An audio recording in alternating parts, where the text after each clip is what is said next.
বর্তমানে রাজ্যের তোলামূল সরকার এবং পিসি ভাইপোর কাছা খুলে যাওয়ার অবস্থা। সত্যি কথা বলতে পিসিকে দেখে এখন খুব মায়া হচ্ছে। কখনো তিনি সবুজ ফাইল নিয়ে দৌড়াচ্ছে, আবার কখনো তিনি বাড়িতে পরা কাপড় পরেই দৌড়াচ্ছে।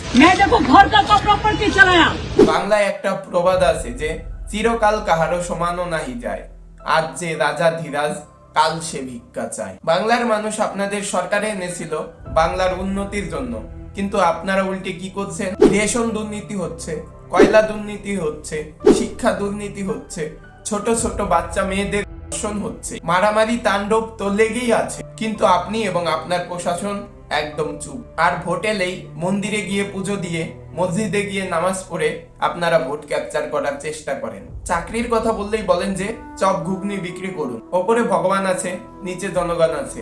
আপনার সব কাজের ফল ভগবান এবং জনগণ ঠিক সময়ে দিয়ে দেবে। আর এতক্ষণ যারা ভিডিওটা দেখলেন তাদেরকে একটা কথা বলবো, সরকারের অন্যায়ের প্রতিবাদ করার সৎ সাহস সবার থাকে না। এই যে ভিডিওগুলো বানায়, এগুলোতে যদি একটু ভিউজ আসে, একটু লাইক আসে, দু একজনা যদি সুন্দর দু একটা কমেন্ট করে, তাহলে অনেকটা ভালো লাগে, অন্যায়ের প্রতিবাদ করার মনোবল বাড়ে।